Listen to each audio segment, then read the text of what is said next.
Well, finally, we've just been released from illegal, unjust, unwarranted, and inhuman detention by the Bola Ahmed Tinubu regime, orchestrated by his illegal IGP, Kayode Egbetokun.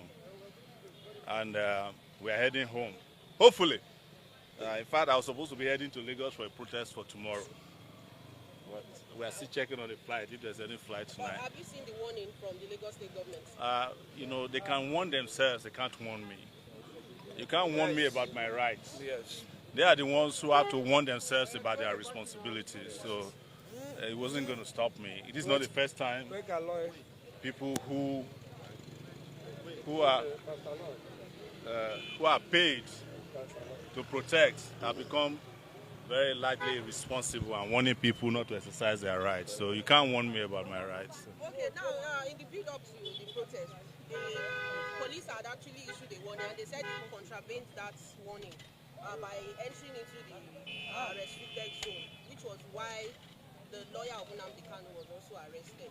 The lawyer of Nnamdi Kanu is here, but before he speaks, I'm not a lawyer, but what I know is that if a court gives an order and there's a contravention of that order, you go back to the same court to complain to the judge.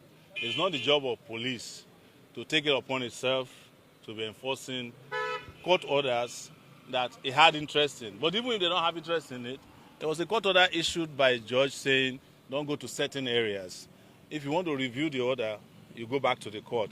If you want to complain that the orders were violated, you go back to the court. Absolutely. So the police, being an irresponsible organization in Nigeria, took laws into its hand. And I can guarantee you that those court orders were never served on us. If you look at the Schedule 3 of the court order, it says serve them by Friday. So no court order was served on us. But assuming it was served on us, even our courts understand that there are certain areas or boundaries we cannot cross when it comes to fundamental human rights. Okay, it's been alleged that the reason why you spent a long time in detention was because you called Egbetokun a useless IGP. No, is it not useless? Yeah. Well, it's not a lie. Okay, so what's your word in terms of the justice system, seeing what played out when you were beaten and manhandled in the court? It's not the first time they will do that. You must have seen a plethora of police attacks on me. Since 1992, some of the police who attacked me had to fight for their retirement benefits a few weeks ago. So it's to also tell the police that are doing it now that they will soon meet their Waterloo. There's no question about that. But most importantly, our goal is to fix the country. We can't be going after small issues, including individuals. The country we want to fix, that's what is on our plate. Not this individual police. I cannot be banding words, for instance, with the police PRO, who I know doesn't know his left from his right. I can't be banding words with the IGP, who I know is no longer in the police force. And you cannot be IGP if you are not in the police force. And they understand it. That's why they lose their mind. So I have been through about 7 presidents in my lifetime since probably more now, since 1992. Several police IGPs, and some of them I've had to help in the course of. Some of them I had to assist where they were even still serving. Yes. So these are not issues that bothers me a lot.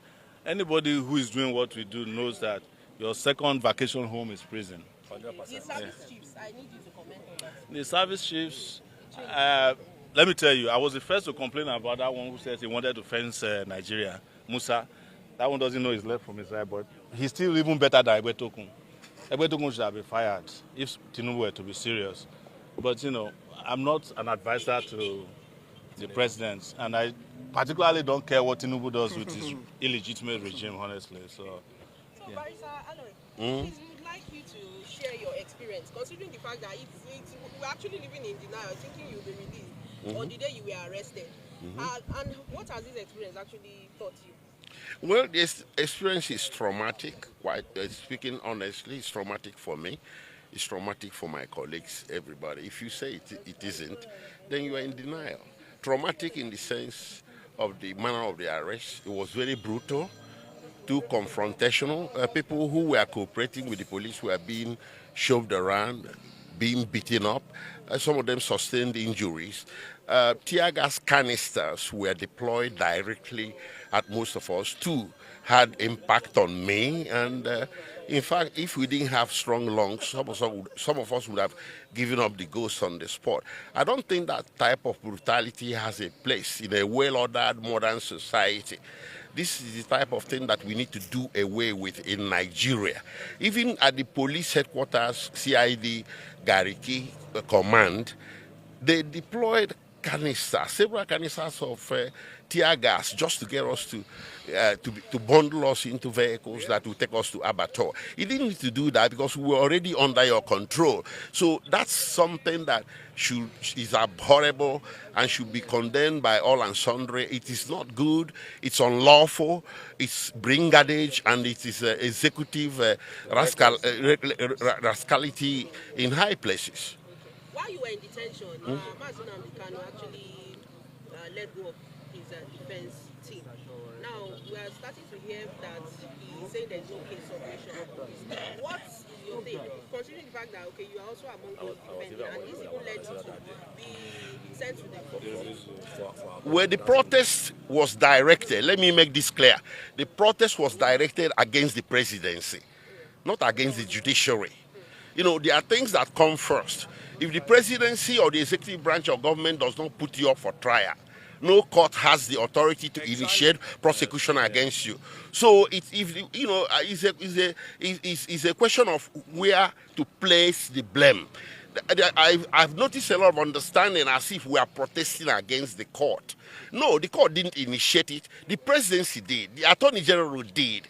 So if the presidency or the executive branch says Nnamdi Kanu's case should no longer be prosecuted, the court will have nothing to try. Exactly. This is our point. So those people saying, Nnamdi Kanu is on trial and we are interfering with judiciary, contempt of court, blah, blah, blah.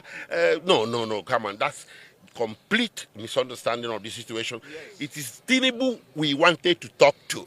You don't have any business prosecuting a man that has done nothing wrong. Yes. And a man you brought into the country under situation that offended humanity, international law, and even Nigerian law. Yes. You don't have a business putting him up for trial. So withdraw. Under Section 174, I think, of the Constitution, he can direct the Attorney General to do a nolle prosequi.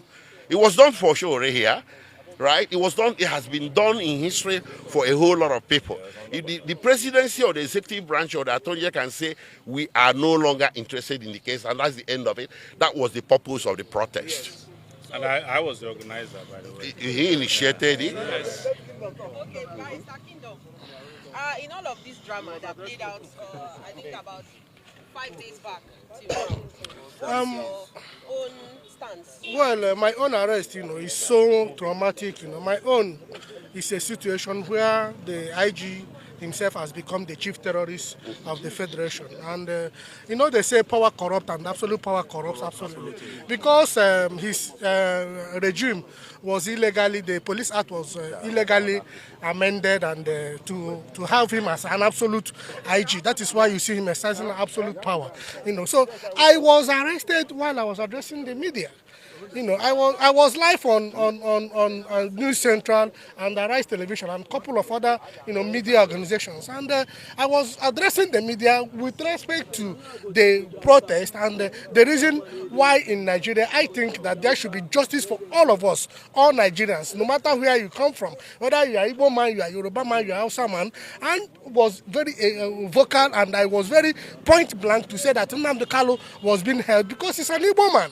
And I gave instances of where the former governor of Kaduna State accused the National Security Advisor that he is the one paying bandits, supplying them drugs, paying them salary. I mean, Malamunu Hurubado. And nobody has said anything reasonable about it. So I was vocal to tell the powers that be in Nigeria to stop this politics of insecurity and politics of security, and to stop victimizing people from the southeast of Nigeria. Because you are an Igbo man, you are so vulnerable. So I was addressing the press when I was picked up, and of course that was in Otako. The order given by the court was the purported order was that protesters shouldn't get to National Assembly 3 arm zone. I was picked up at Otako while addressing the press. So I want to know, I'm asking you, gentlemen of the press, when did addressing the press constitute an offense in this country? That is what the illegal IG would tell me. Now that I'm out of this illegal, brutal detention, I will take him to court, to pay for damages, So when did addressing the press become an offense in this country? I was addressing gentlemen of the press with respect to the illegality, the unconstitutionality, the criminality going on in Nigeria. And I'm saying that in this country, every citizen should be treated equally, no matter where you come from. If you're an Igbo man, you should be treated as a Nigerian. That I refuse to live in a country where I will be subjected to second-class citizens, and I will always live by it.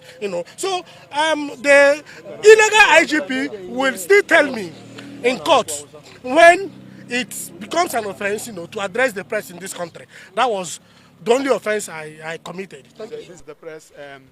I want to say that I want to commend the judiciary. You see, on the last Friday, I told you people that we have completed the December. The magistrate was not here to be found. So it was discovered that the magistrate was actually ill. He's not supposed to sit on that Friday, but because of the nature of the application, and he was there. So when they needed to see the doctor, he rushed to see the doctor. So that's what actually happened. And I want to also encourage the judiciary. Please, you people should continue to be independent.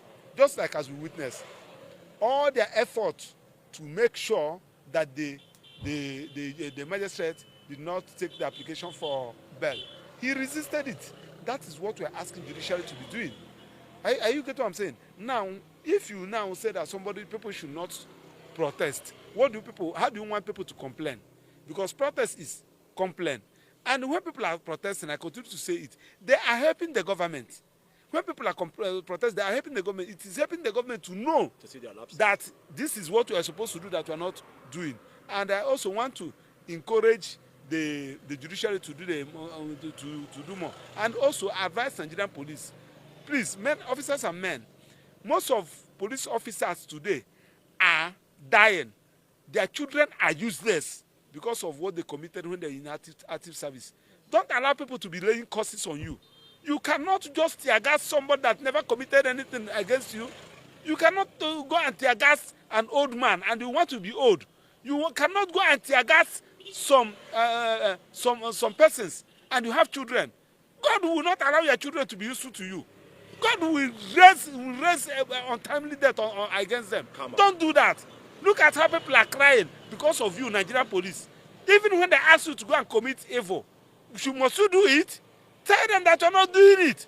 Even if when they ask you to do it, when they say go and throw the tear gas, can't you say no? You have the right to say no, I won't throw the tear gas. Highest they will do, they will discipline you. So please, I want to encourage Mr. President. You are the father of the nation. Your wife is the mother of the nation. You should be able to do the right thing. Irrespective of the fact that, yes, we are challenging, we may not support you. But when you are doing well, people will support you. You earn respect. So when people are not happy with you, if you like, use all the whole ammunitions in the United Nations, they will continue to agitate. They will continue to complain. So once again, I want to thank also the prison warders. They did a very good work. So and what is the outcome of your meeting with Nnamdi Kanu in DSS facility? Yes, Nnamdi Kanu, I went to see him. That was on Saturday. So he told me how he was attacked by the DSSS operative. I heard them saying so, and I don't know what happened in court today because you can see that since morning we have been here. So, and I asked him that he should draw attention of the court, let the court know what happened, so that the court will see the reason why we are saying that you should be sent to a correctional center. Because that's what they said, okay, how have you been preparing for your defense? He said that he has not even been able to because he is not in the right frame of mind. And moreover, that place is being bugged. There are some things that he needed to do. Even the consultants, the people that he consulted, he's not doing anything. So that is just the position with respect to Nnamdi. But I will see him tomorrow, being 28th on Tuesday. Okay. I will see him. What next? This protest has ended and it has led to arrest and bail and all. No, of course, you cannot.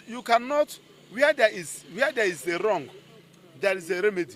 Like all the people that the police violated their right, they are going to file action against the police. Of course, this one is the criminal aspect of it.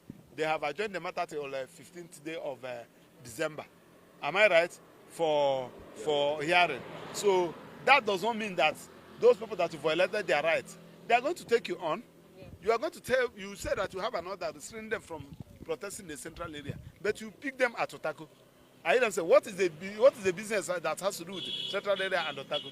What does you using the live bullet? What does that supposed to mean? Throwing tear gas. You can see the other guy that was they injured. I hear them saying somebody without that is armless, that is not violent. So it's very unfortunate. So that is it. It's my pleasure.